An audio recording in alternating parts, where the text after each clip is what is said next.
We often hear that like you're one of the people that picked it up the quickest of all time, and I think that anybody that sees you in the ring can tell that that was going to be the case. But from the personality standpoint that you mentioned, the emotion, like your comedy timing, at what point did you realize, oh, I've got this comedy timing down really well, and I can pull this off just as well as anybody too? I actually didn't know. I just did what I was told. The writers were incredible, and they they had incredible chemistry with my personality, and I didn't know I could be funny. I never had a funny personality. I just laid it on the line every night and did whatever they told me to do, and I went over the top with it, and worked out extremely well. I never expected myself to be a comedy wrestler, but in certain ways I was. And at one point Vince McMahon said, "Okay, you need to stop with the comedy because we need these fans to take you more seriously, and we're going to turn you into the wrestling machine." And that's when the comedy ended, and that's when the wrestling machine began. I think it's one of those unique forms of intimidation in that this guy who can be very funny and goofy can also do literally anything he wants to. He can tear your head off if he wants to.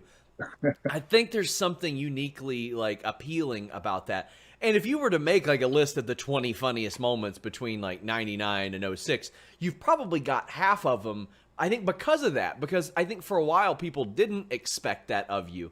Did you see anybody that was surprised backstage? Was like Vince or Bruce or anybody like, wow, he's pulling this off and he's doing it really well? Well, nobody really said anything to me, but I knew just by the fans' responses. And, when I go backstage and somebody say, "Great promo," Yeah. no one really said, "You are funny as hell" or anything like that. But I knew that I had the fans, and I was connecting with them, and that the comedy was really uh, occurring quite a bit. And I was really happy with my performances. I didn't know I could do it, but I just laid it on the line. I just said, "What the hell?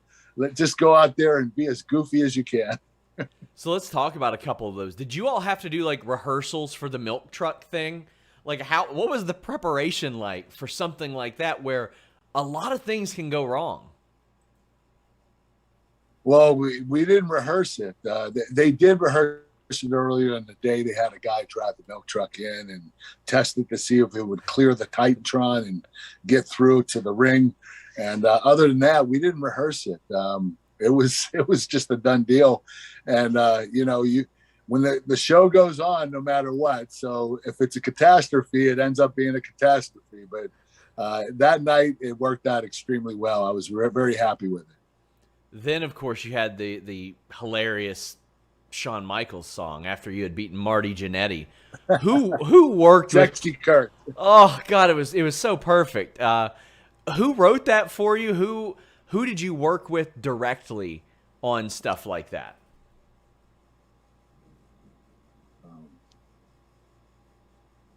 I got you Okay, back now. sorry about that. There you're back. That's okay. What was the question? I'm sorry. Who did you work with directly on the Sexy Kurt song and promo?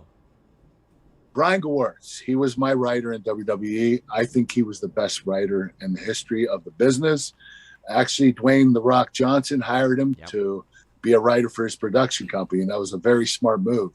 Brian was incredibly talented, and he was kind of a nerd too, so he liked to do nerdy stuff, and he liked me to do nerdy stuff. So, this comedy stuff, goofball nerd Kurt Angle, who drinks his milk and doesn't swear, was right up his alley, and I think that's why we had great chemistry. Now I know that I had heard you put over Brian Gewirtz so many times. How would you compare the writing process then to your last run in WWE? Because I mean, I speak to a lot of WWE wrestlers who are creatively frustrated, and even ones that were around then that are like, it's not the same now. It's not the same. I think the character development was a lot stronger back in the early 2000s and 1990s, 1980s. We were able to connect with the fans a lot better. And now they don't really connect with fans. There are some characters, but for the most part, today is about performance. It's about what you can do in the ring, how good you are.